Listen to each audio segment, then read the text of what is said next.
Board. Cool. 5, 4, 3, 2, 1.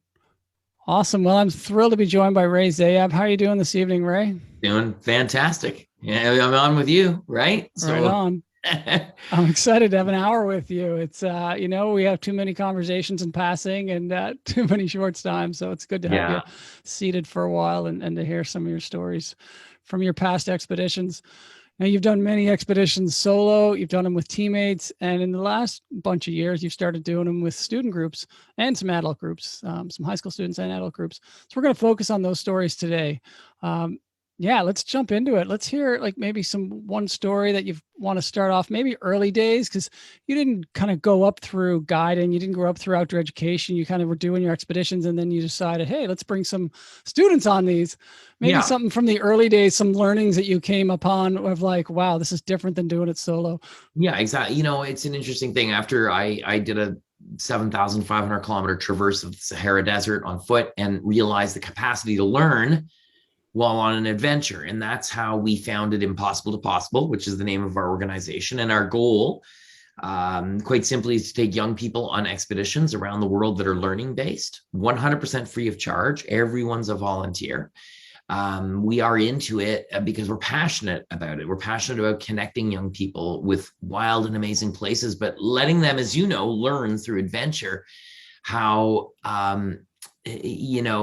much knowledge you can gain about oneself and the world through doing something exceptional. And you carry that for the rest of your life. So, I mean, there's a million stories, but there's a couple that really stand out. And I think even more than the stories of the swashbuckling adventure are the stories of redefining oneself. I can remember we were doing a youth expedition. It was 2010, early days, a few years into it. And we had a group of youth running across the Bolivian Altiplano, which is the largest expanse of salt on the planet. Right. It's a huge area, right? NASA calibrates their satellites there. It's an area so big and flat, right? So it's incredible. Is it a salt lake or is it like just a salt? It's a lake, is it? It's a salt lake. I believe it's a salt lake, but I mean, maybe it redefines itself. But it's just, it's massive. And as a matter of fact, when you're in the center of this thing, you've probably seen photos of this where there'll be like a Land Cruiser crossing it. And if you are sitting there, it looks like your vehicle's floating on top of 50 meters of water, but the water's only an inch deep. Right. It's an inch deep for 10K that way, 10K that way. It just makes a mirror, a perfect mirror. And it's only that deep because it's perfectly flat, perfectly flat.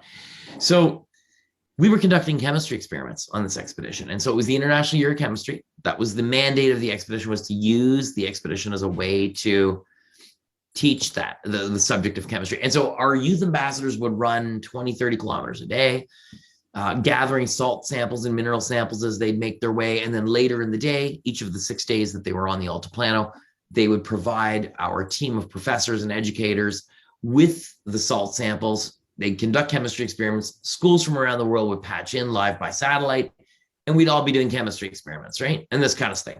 It was more than just chemistry experiments, but that's sort of how it went down. Just I'm going to interrupt you a bunch just to let you know. But so where are you running? You're not running in the water. No, so we drove past the water section. Okay. Where that awesome Land Cruiser or whatever shot. Okay, so of this whole lake, a part of it has water, not there's part. I mean, it changes every year. Right. It's kind of big puddles. Yeah, exactly. Okay. It can be completely covered in water. It can also be completely dry, depending on the time of year. So there was vast sections that were dry, and the expedition about, I think maybe the first 2-3 days was on that Altiplano, and then they started to work their way up into the Andes Mountains and some volcanoes after that. Okay, gotcha. Okay. So you're running a lot. I mean, you're 16, 17, 18 years of age, and you're running, 20, 25, 30 kilometers a day at what, 4,000 meters of altitude, 4,000 meters. It's hard work. And at one point, one of the youth ambassadors got injured. And she was probably at the outset, like the most positive person, on the expedition, just a real positive kid, right?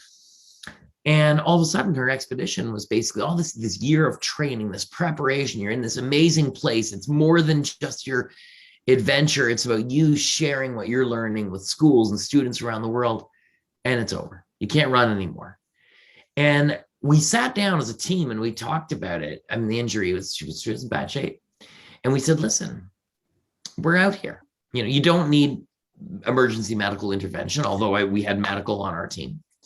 But we decided that you may not be able to run, and you may not be able to be with your team in that aspect, but you've got to reinvent who you are and redefine what your role is on this team, because you're still an integral part of the team. You've come together, you've worked together as a team thus far, because the criteria around what you're able to do have changed. Doesn't mean that you just throw in the towel. Right. So you got to figure out a way to reinvent yourself if you still want to be part of this thing. And she thought about it. And it was incredible, because she truly did redefine who she was on that expedition and what her role was. And she became a larger part of the education team, learned filming skills, wow. Learned different communication skills. And this person now is very well known in the communications industry, et cetera. I don't want to say their name. Yeah. But I mean, she's out there doing amazing things now. And it was a huge experience for her, a life-changing event for her, because she grew skills in the Bolivian Altiplano.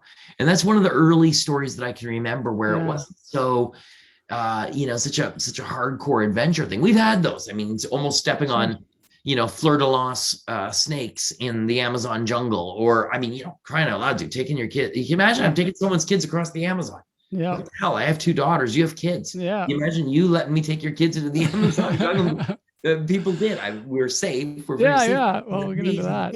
These young people do. It's so amazing. So anyway. On this Bolivian trip, you were vehicle supported, so that she could continue on. Obviously, vehicle supported, but you still they would run large gaps during the day. Sure. So they go to a resupply. But the injured student could continue. She was able to continue and join the film crew on the days that they were shooting video of the runners, and then she would work resupply crew. So she'd be providing hydration formula to her team. They all began to really rely on her. She was working in education much more. She became sort of a front person, a lot of the educational material, because she was very engaged with it and engaged with our education team, learning different things that you wouldn't have learned and done had the thing not happened. Right. Yeah. Awesome. Yeah. Did you come up with that pretty quick of like, how are we going to do this? We got to switch this around, or was that like, it's like, being on evolved itself? You're on expedition. You have to make decisions lightning quick. Yeah. When you're in these high stress situations and you're out there doing these things, it's not like you have to actually think about it. Things percolate very quickly. Yeah. It's much different than being at home, where things can sometimes go into slow motion, like bad internet connection we had a little while ago, right? So it all depends on the situation you're in. But I think the pandemic has proven that. Yeah. We have the capacity to rise to enormous challenges, as we have in developing a vaccine in 1 year. Sure. Yeah. Human beings can do amazing things. We adapt fantastic under stress. Yeah. Let's talk about your trips in the Amazon. What are some of the hardest challenges there? Is it we've had some other stories on nose courses in the Amazon, and we've heard it from the bugs and all the other animals that are down there, including a jaguar encounter. What was your experience in the Amazon with students different than, the other environments you're in? Yeah, it's a good question. We've been to the Peruvian Amazon and the Brazilian Amazon on youth expeditions. I had been to the Amazon ultra running before, so I knew what to expect in the specific area. The person who's handling my logistics in the Amazon and the Brazilian Amazon expedition was one of my best friends. So I trusted her judgment on everything that we were doing. I would say the most difficult part was terrain, because these youth ambassadors on the Brazil expedition. This is on foot? This is on foot. I was just going to get to that. It's not a canoeing trip. Everybody goes on boats in Amazon. Who goes on foot to the Amazon? Yeah, exactly. So they're hacking their way through jungle. So you're stealing my punchline from me. So they're hacking their way through the jungle, and on jungle track that it grows in basically overnight, right? Yeah. And so everything around you is alive. And when you're in the jungle, we camped on boats, but we would do like you could picture almost like a daisy chain. We daisy chained our way through the jungle. So you were supported by boat? No, we were not supported by boat. So we'd leave the boat in the morning and then head up on the beach, sometimes do an overnight. And we overnighted one night in the jungle, overnighted in an indigenous community another night. But most days of I can't remember how many days we were out there, 7, 8 days, you would run out a loop through the jungle, huge trail, 6, 7 hours, work your way maybe through community, come back out to the boat.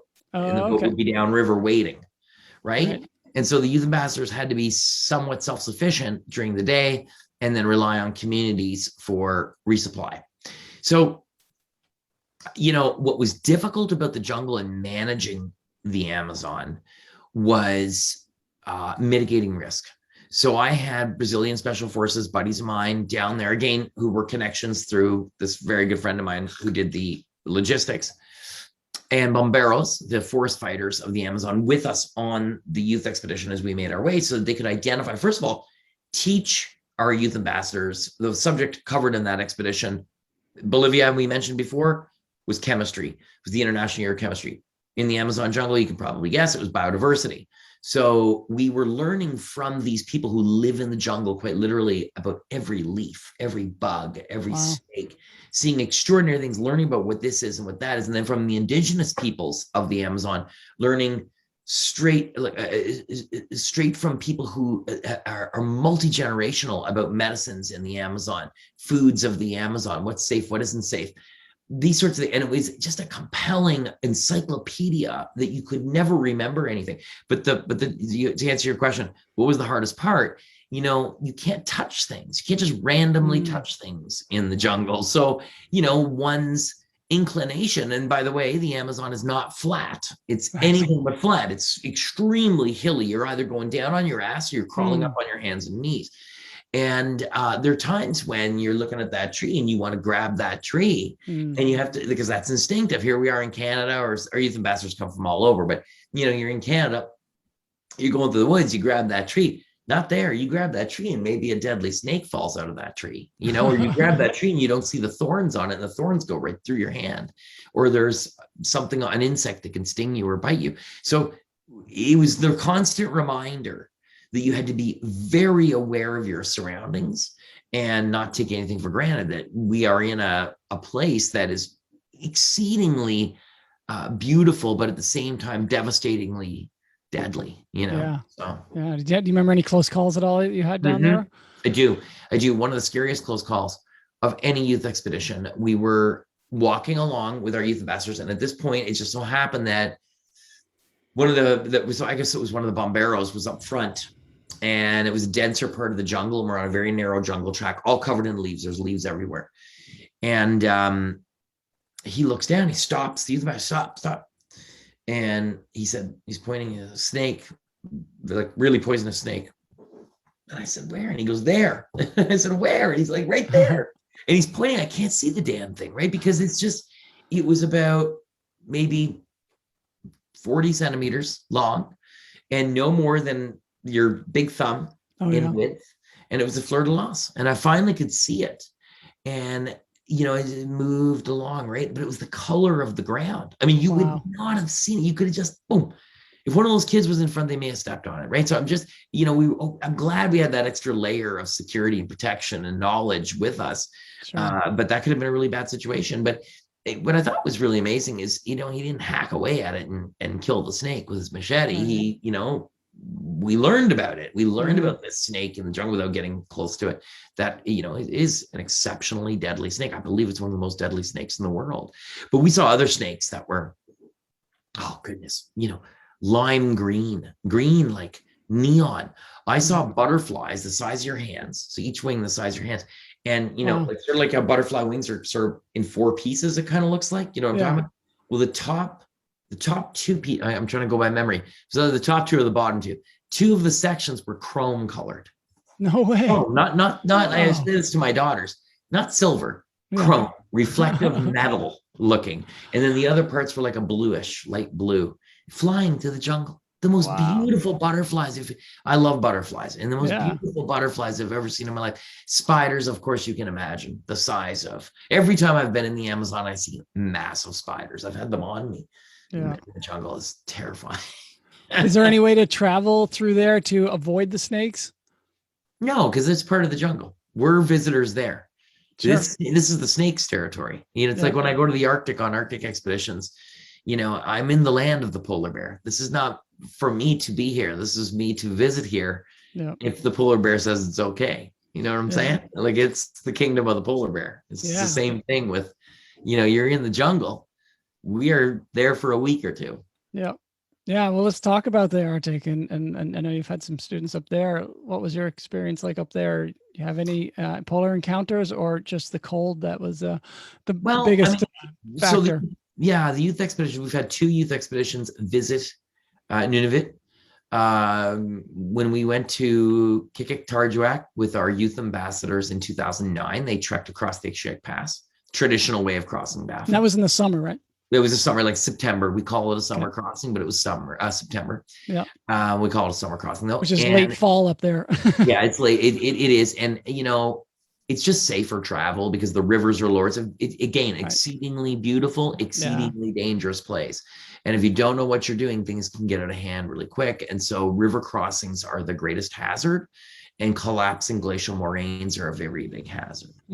So passing through with our youth ambassadors, that was another time. We had a couple of youth ambassadors that were like, no, I'm not going to make it. You got to call a helicopter. And if you know this area, it's one way in by boat, and you get picked up by boat on the other side, and no one's calling a helicopter unless it's an emergency, right? This was not an emergency. So it's sitting down and having those conversations where, look at, this is hard and it's difficult, but you can do this. I mean, if it is up to you, but you can do this, and we can lighten your pack. We can lighten your pack for the day. We can do all these things. We can work together. And I do believe on that expedition, we did lighten pack for a day. And when that young person finished that expedition, dude, it was like the greatest thing. They achieved something so extraordinary because in their depths of wanting to give in and give up, they didn't. They had no choice. So they didn't. They kept going. And through the tears and everything else. And then as we got closer on the other side, as in the first half was done, they started to see the light at the end of the tunnel, and then they were compelled. They drew themselves to the finish. Yeah. Wow.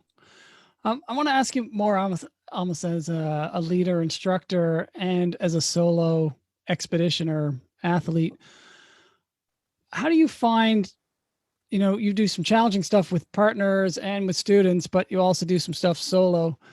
And I'm just, asking this almost out of selfishness, because I find that when I'm doing, I find doing solo stuff so much harder, because it's like, I've got no one to worry about besides me.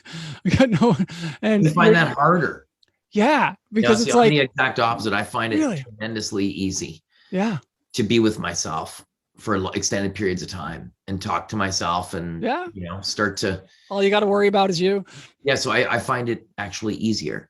I find it more compelling to do things with other people. So I've done both solo expeditions. If we're talking about my personal expeditions, solo expeditions, and I've done expeditions with teammates. And I have to tell you, I am in some pretty extraordinary places that are very remote, that may never be, we're there sometimes for the first time.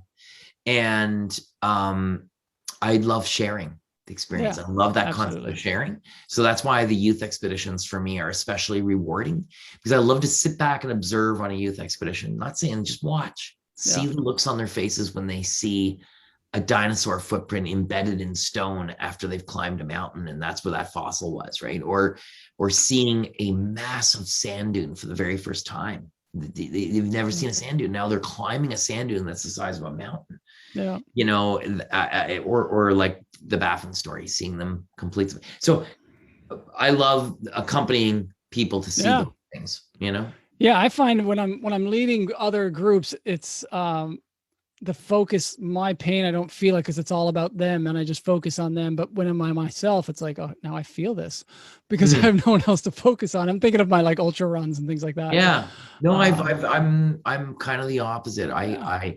When I'm on my own, I soloed the Atacama Desert, the Gobi Desert, and others. And when I'm in the Arctic last year, when I'm doing things on my own, I have the buck stops with me. So if I'm having a bad day, it's on me. If I'm losing mileage, it's on me. If things are going great, it's on me. So I kind of like that. I appreciate that responsibility factor. Sure. But sometimes it's not like that when you're with someone else. Yeah. Have you done any, or have you thought about doing winter trips with students? It's another layer. Yes. The answer is yes. The shorter answer is yes. The location, I am not sure about yet, because there are certain safety concerns that you just absolutely cannot mitigate in the cold. And frostbite is something that if you do get a serious case of frostbite, it's it's, it's very, loss of limb, these kind of things. I don't want to take that chance with youth ambassadors. On the other hand, though, we are planning stuff in winter, just not, Baffin Island in the middle of winter. It'll be something, Gatineau Park and Baffin Island in winter are still both really cold. They are both very, very cold. They both can be, but my daughters are, you and I were talking about this earlier today. My daughters are 12 and 10. And, last weekend, they both each skied 40K, and I've skied with them when it's minus 30, and we've done big skis, and kids are resilient, right? And that's sort of the flip side of what I was saying before, but it's a much more manageable experience in Gatineau Park than it is in the remote Arctic, Yeah. It doesn't always have to be that remote, or for a lot of students coming on your trips from big cities, wherever, Gatineau Park is remote. Exactly. Or an hour's drive north of Gatineau, wherever. Exactly. Yeah. You're absolutely right. Yeah. It doesn't, and it's a bit cheaper to get there. Mm-hmm. Yeah. A little bit. Yeah. So where have you been? You talked about the sand dunes with the students. Where have you been? Have you been in Africa with them, or was that other? Yeah. We took a group of youth ambassadors to Tunisia in 2010. I believe that was 2010. And we were studying water and the preciousness of that resource, right? To obviously North Africa. And just, I'm watching the stuff right now in the news about our First Nations and Indigenous peoples and the lack of clean water, and it's driving me crazy. But anyhow, so being in Tunisia in a place like that and learning about how vital a resource it is for survival, and juxtaposing that beside them running in intense extreme heat in the desert through these massive sand dunes, and them running dry and getting chronically dehydrated up there. And it's like, yeah, guys, this is what chronic dehydration is. Imagine if every single day you knew where every clean drop came from, right? So it's an appreciation of water. So that's where they were in that one. But we've been in other areas, like in Rajasthan, close to the Pakistani border in the Sahara Desert. We took a group of youth ambassadors there. There's some decent sized dunes there as well. And Death Valley, we did a youth expedition there many years ago. And one of the sections that they did, that was a staged youth expedition. So like spokes on a wheel, they would go out and learn something about that national park and come back to a central camp. And so they crossed the dunes, as everyone does when you go to Death Valley. But lots of dunes. Is there an expedition that sticks out as the most challenging, or a part of an expedition with students that sticks out as like, this was the most epic adventure because of whatever? I mean, look at the Amazon expeditions were for sure very epic. Botswana was a pretty tough one. I have to say, this is going to surprise you. I think one of the hardest ones we did with a group of youth ambassadors were every time a team is selected, they have different selection criteria, things that they're looking for in the youth ambassadors. It could be skills. I'm not on the selection committee, but it could be something like, are you a runner? How involved are you in your community? And they're not questions to trick anyone, but the questions to really sort of get a feel if you're the right fit for that style of expedition. Right. We did an expedition, and it would seem so mundane and simple. We hiked the Lost Coast Trail in Northern California, which is part of the PCT. Right. And youth ambassadors had to carry all of their supplies. I think they were in teams of 2. They had to split their tent.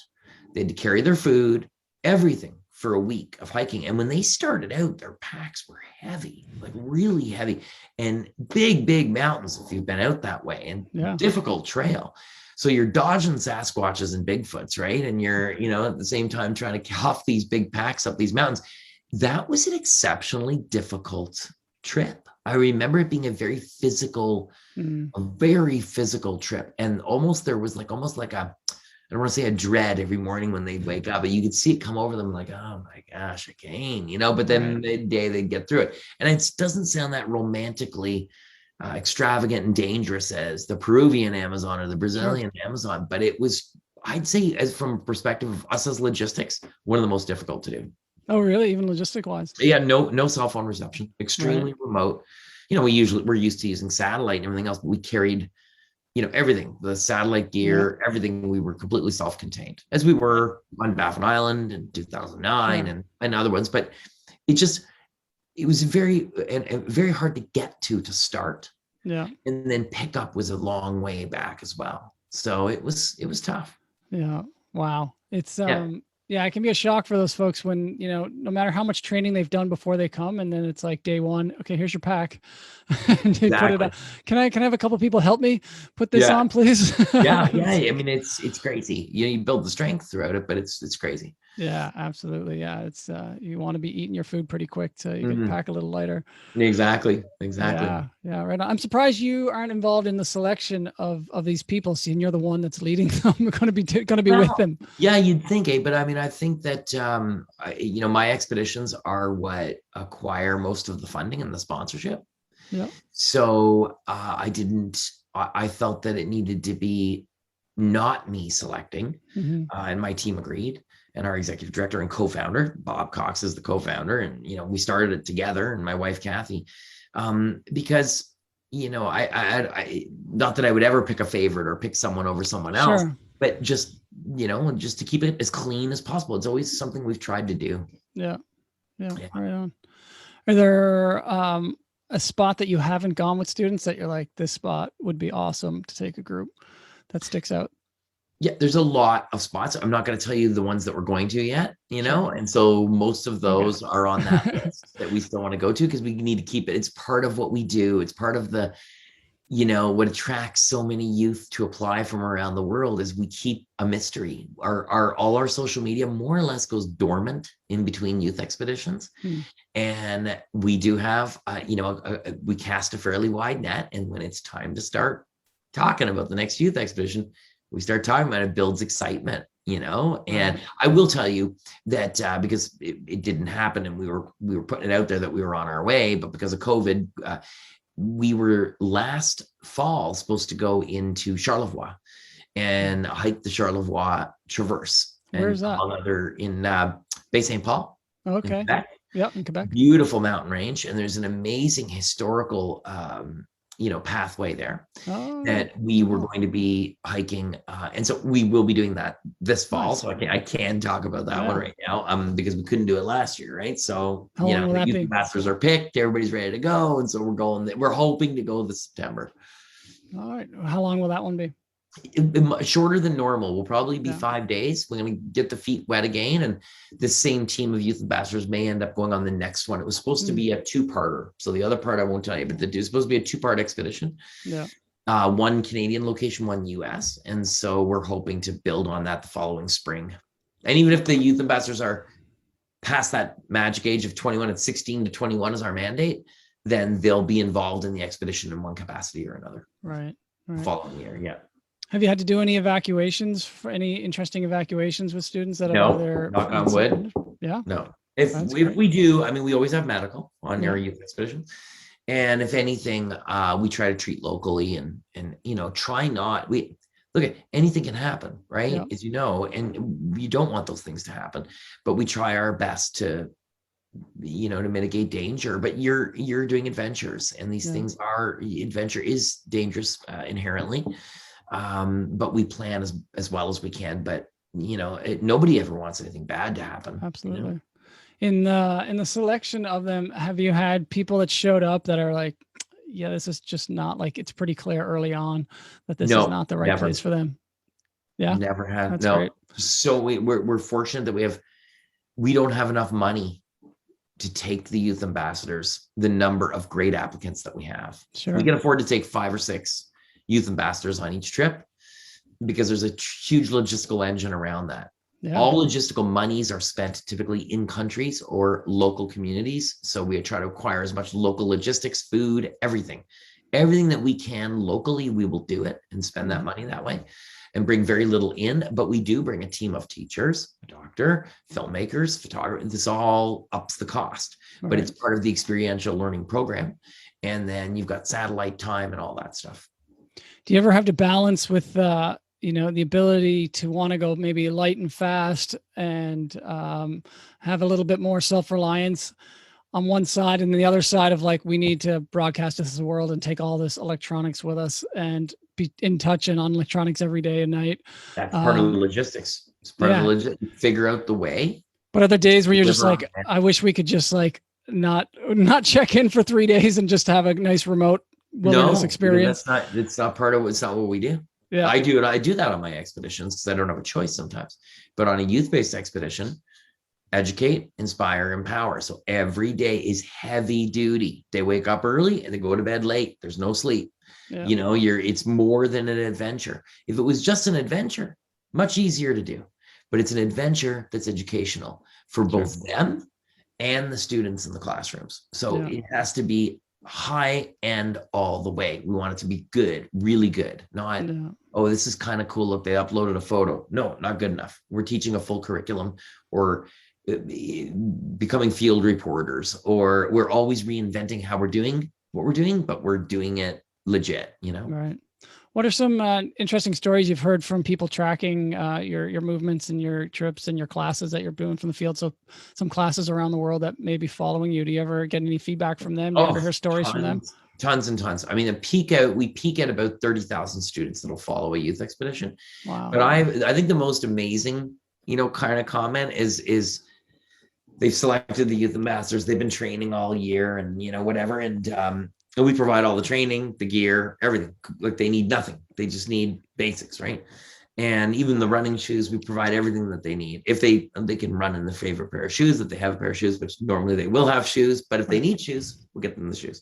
So I've been on youth expeditions where, you know, there's the campfire chats, right? And we'll be sitting around and you know, also, how did you hear about impossible2Possible? I followed one of the youth expeditions 8 years ago. And I was in middle school, and it hit me that I wanted to do this someday. Can you imagine? And they hung on that long until they were the right age. And they somehow get selected. You know, I've had crazy things happen too. Our babysitter, former babysitter from when my girls were little, 10 years ago, my babysitter in Chelsea. So we have this selection committee, as I said, they're in Los Angeles, and they're from other youth ambassadors, you know, that have been on expeditions before, become part of the selection. Oh, okay.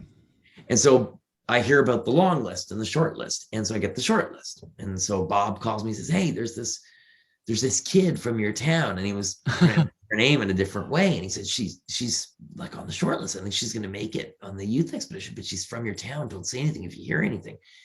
And I said, what's her name? And he told me, and I'm like, oh, I don't know that person. I've never even heard that name before.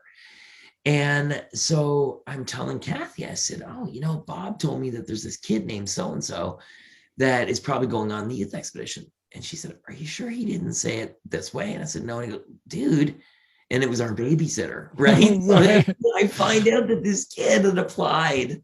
Wow. You know, and she never told you. Never told me, never said anything. Like, I mean, yeah, it wasn't like we saw her all the time, but you know, it was just one of those funny things. And oh my God, just an amazing kid, right? Obviously, just a great kid. And, you know, she's doing amazing things now too. So. Did she get selected? Oh yeah, she went. She did. Which expedition was that? I forget which one she was on. I'd have to think about it. Yeah. 14 youth expeditions now.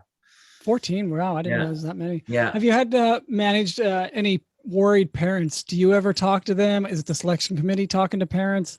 Have you had any we've had parent interactions that are memorable? Well, I would say we've had parents that, you know, we had a youth expedition planned to Ethiopia 2 years in a row. We had to cancel. I can't remember the order specifically, but there was the 1 year safety Ethiopian Airlines. Well, and Ethiopian Airlines, there was the disaster. So out of an abundance of caution and respect and everything else, we just felt that it wasn't, you know, the time to be going and doing something like that.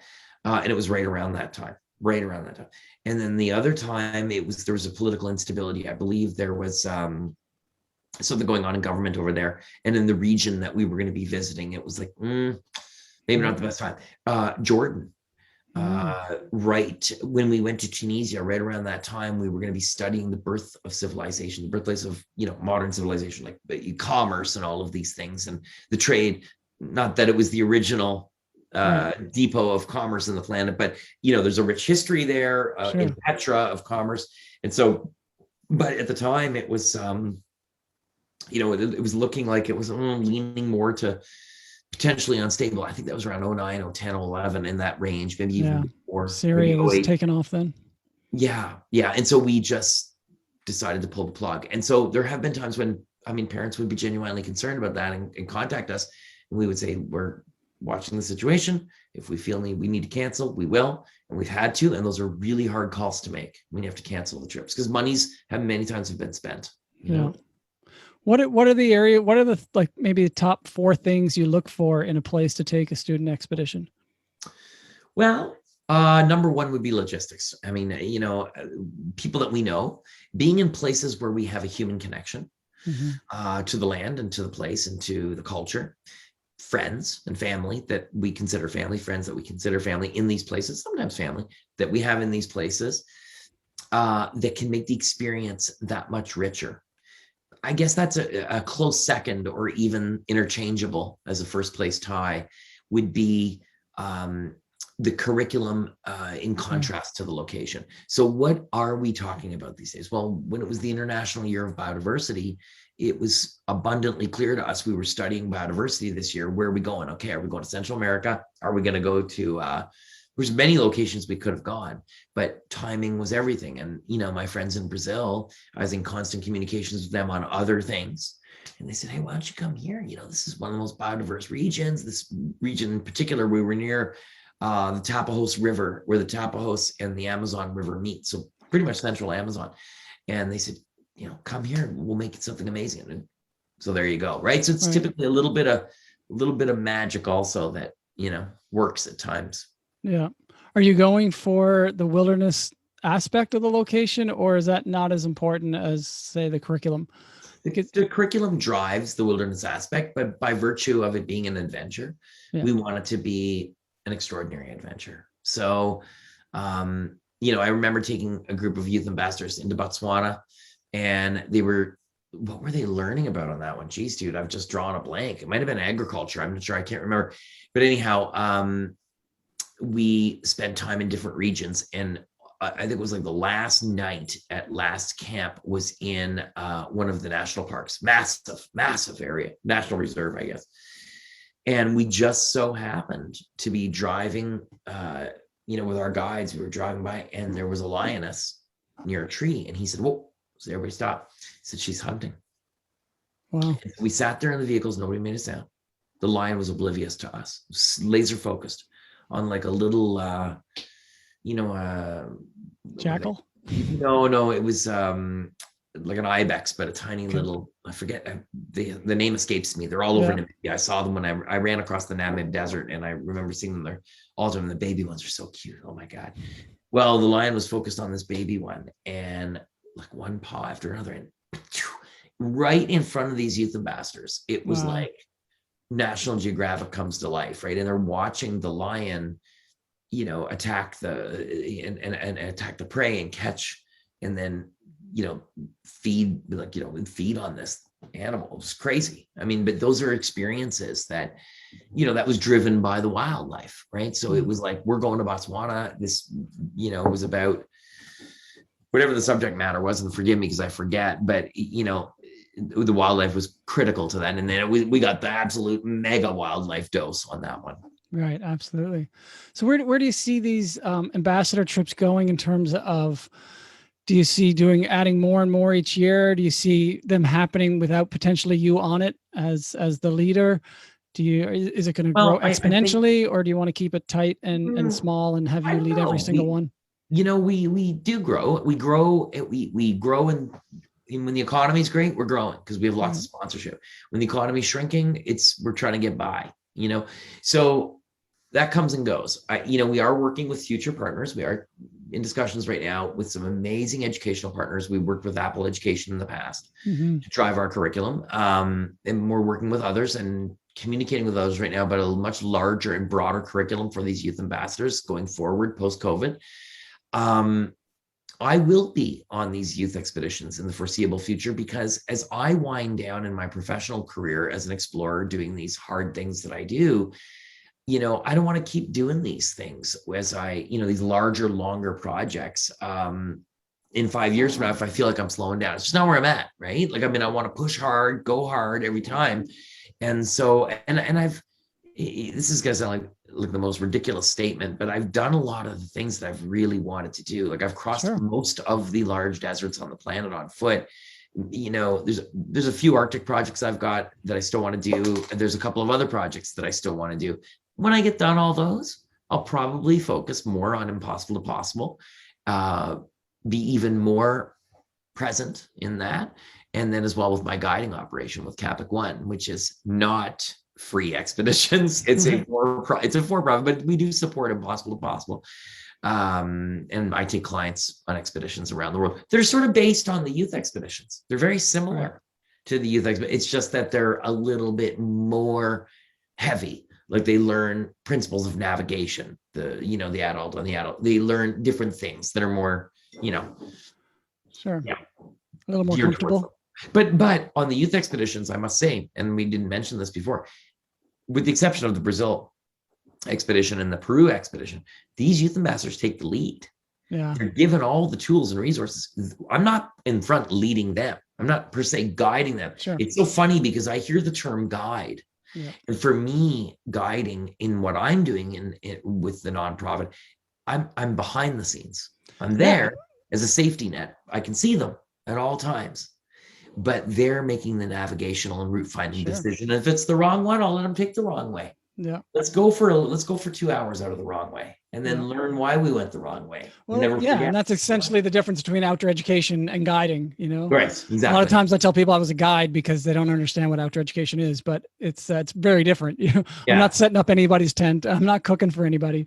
I'm teaching you how to cook, but then you're doing it for yourself. So that's great. Do you ever get out there, having so much experience doing personal expeditions with a group of students, and you're like, man, I'd love to just go. Like, do you ever get itchy feet and like, man, this is going too slow. Let's keep moving. I just want to go here. Or are you really good at just switching off of like, okay, this is not my expedition anymore. This is totally. Like, I go into it not even concerned that it's not my expedition. Honestly, I just have no interest in. It's like when I go running, when I'm training with my buddies, and I run with guys that are faster than me, so that I did when I was racing ultra marathons. I would go running with people who were faster to improve my abilities. But then there's those runs when guys just want to get together and go for a run, and I can be at the back. I could care less. I don't want to.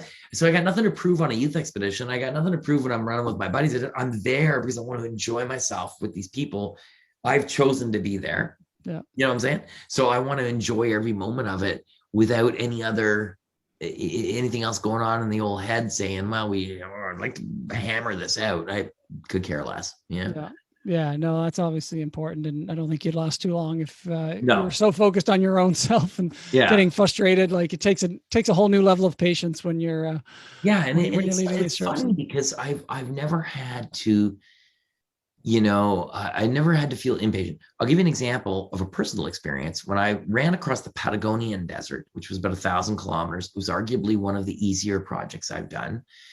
Coast to coast across South America, did it in summer. Most of the deserts, I try to cross them in summer. I was with Stefano Gregoretti, and it was one of the first things we did together. And he got injured partway.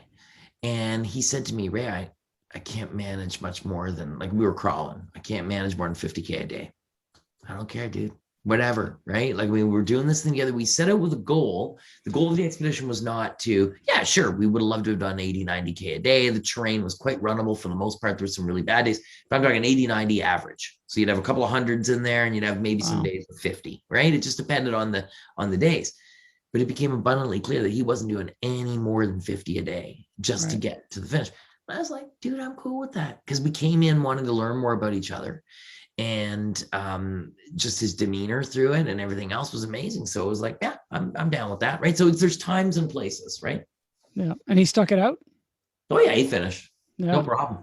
Yeah. And then you went on to do many, many more expeditions. Many very difficult trips together, extraordinary adventures together where we don't even speak the same language basically, right? But we can completely read each other's minds, Yeah. That's fascinating. Do you think your kids will go on an expedition one day? Yeah, I think they will. I do. I think they will. They love adventure. They love camping. They love doing hard things. Last summer, we were in Charlevoix, the area that I mentioned before. We fast packed the Montreal Loop and camped and hauled our gear in. And, we do these things. We've been up to Gros Morne with the girls, and which you know very well. And, running and camping and all that jazz. And so, we got a couple of fast packs in the future coming up that we're training for. And, you will do a lot of out and backs as well in the Gatineau Park. Like run out, camp somewhere, and then haul our gear and run back. Oh, nice. That's sweet.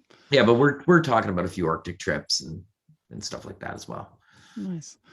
All right. Well, before we wrap up, I've got a couple more questions I want to ask you. But before we get into that, let's just tell people where they can apply for these. Well, apply for these, how people can become youth ambassadors, whether it's youth listening or parents listening, and then tell a little bit more about IP2P and your organization and how people can get involved and support that.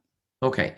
So what I would suggest to parents who have youth and think they may be interested is you keep an eye on the Impossible2Possible Facebook page and Instagram page.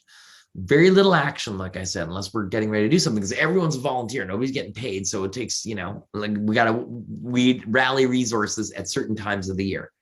So turn on your notifications, and then we will make an announcement at some point. Now, youth ambassadors have been selected for this year, but for the following year, probably they'll be selected in January of 2022.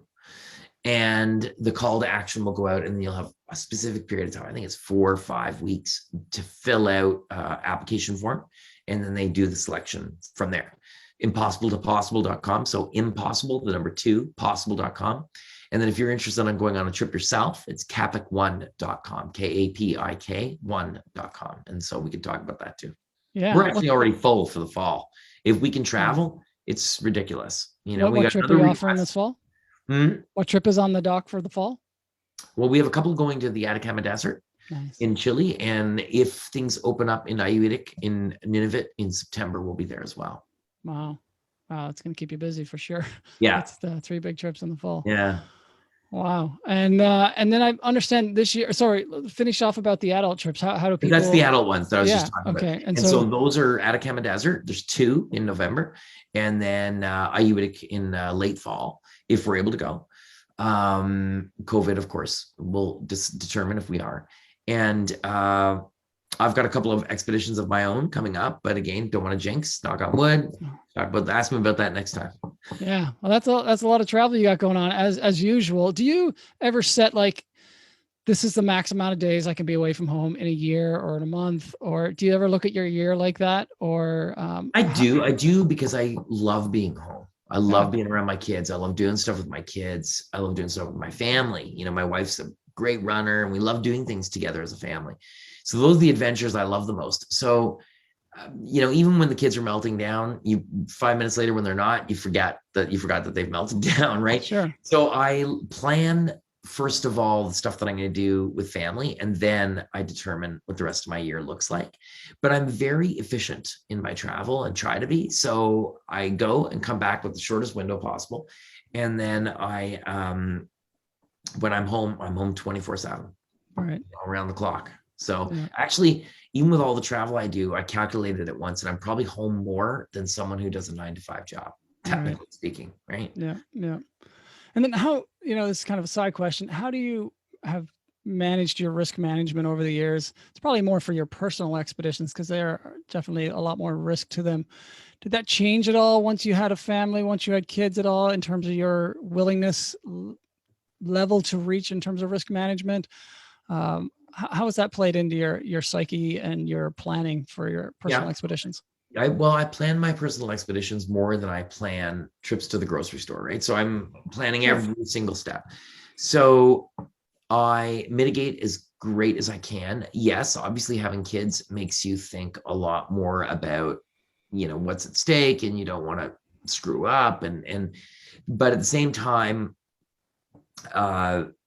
because I'm taking so much caution and precaution, I won't do an expedition where when I weigh everything out, the chances are more that you may need to call for a rescue. I don't want to put the other person at risk. Do you know what I'm saying? Yeah, absolutely. If I'm trying to make my way, for example, to the North Pole or something, and the ice opens up underneath me, and I was told by, polar explorers, great North Pole explorers, don't go. And, the ice isn't stable enough these days. This is not the year. Don't go. And I go, right?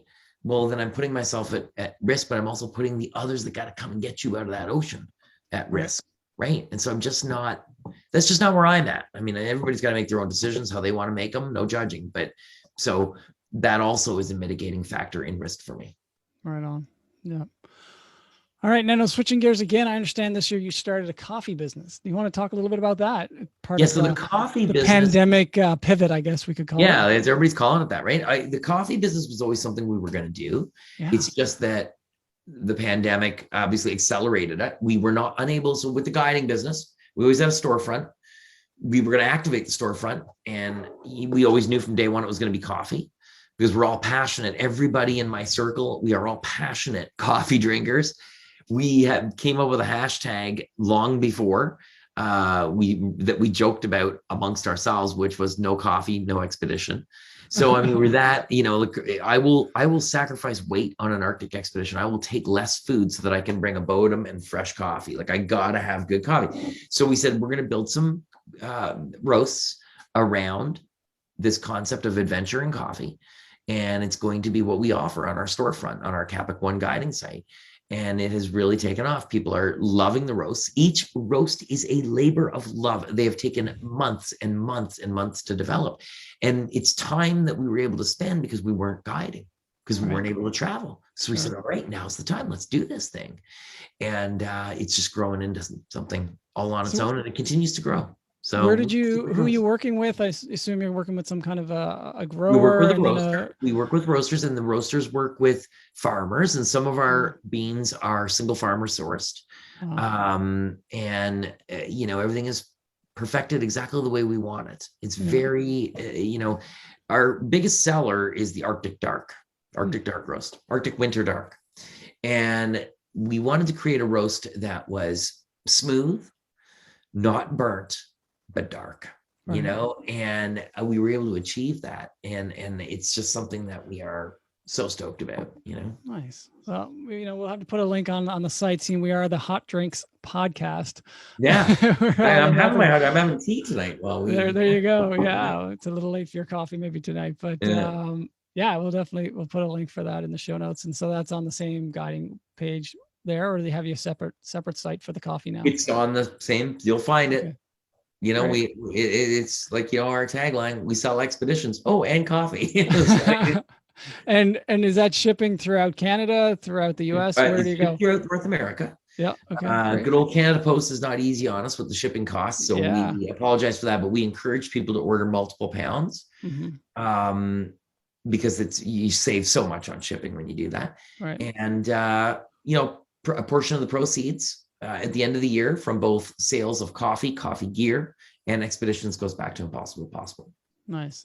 And what is Ray's recommended way to make this coffee at home? Good question. Okay, so it depends on what you got at home. But if you have an espresso machine, I push all our coffee through espresso machine, and it's fantastic. But if you have an AeroPress, we sell them on our website if you're not familiar with it. But AeroPress is quite literally one of the best cups of coffee you can have. It's just amazing, especially for the darker roasts. For the lighter roast, I would recommend pour over. Get your water temperature right, weigh the grounds, the whole 9 yards. Get right into it, study it. Yeah. And for the light roast, it makes a really nice citrusy, it's like you bit into a lemon. So they're all different. But and then the medium dark roast French press is fantastic. Coarser grind. Awesome. Well, there you have it. You've got the instructions. You not only have the source of the coffee, you've got instructions on how to use it and drink it and make it. All right, let's jump into our rapid fire questions before we'll get you the chance you can tell folks where to follow you, and then we'll call it a good night. All right. What's your favorite location to lead trips? You have one spot. What's your favorite? Arctic. Yeah. No way. I only can have one. Tough call. It's either the Atacama Desert or the Arctic. Yeah.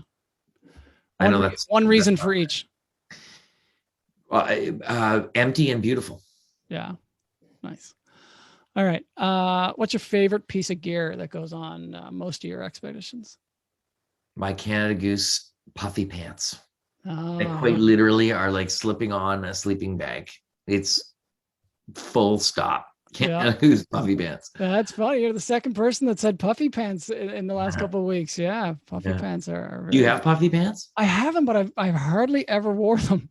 I think I wore them on Mount Logan, and that might be the greatest things ever. Greatest things. I don't seem to get that cold on the legs, but yeah, they are sweet when you need them for sure. All right. On Nolan's course, it's really popular to dress up in backcountry costumes, silly costumes. Do you guys ever do any of that? Have you ever had a favorite costume or anything like totally off the wall silly on your expeditions that came out? No, I can't think of anything. I mean, that's really, I mean, we laugh about a lot of ridiculous things. Yeah, I know. We laugh about a lot of ridiculous things on expeditions, but I haven't, no, I have to do the costume. All right. Yeah, you get formal proms you can have out there. You know, it's funny what you can get creative out of your backpack. Yeah.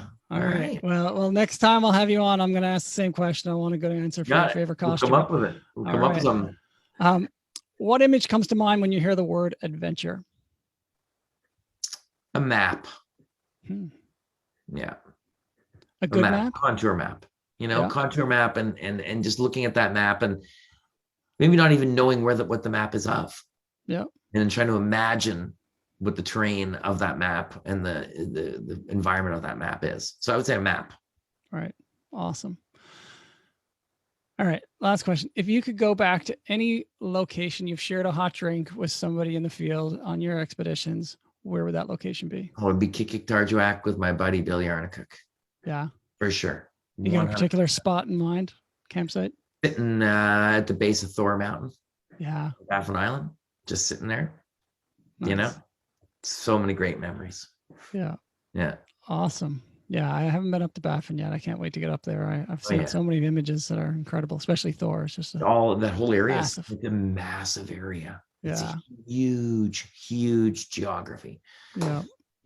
That's so few people get to go. Awesome. All right, Ray, let's finish it up. Tell folks where they can find you, where they can follow what's going on. And we'll say goodnight. My name is spelled RayZahab. That's also my website.com. Links to everything from there. All my social media, everything. All right. You can find them there. Awesome. Well,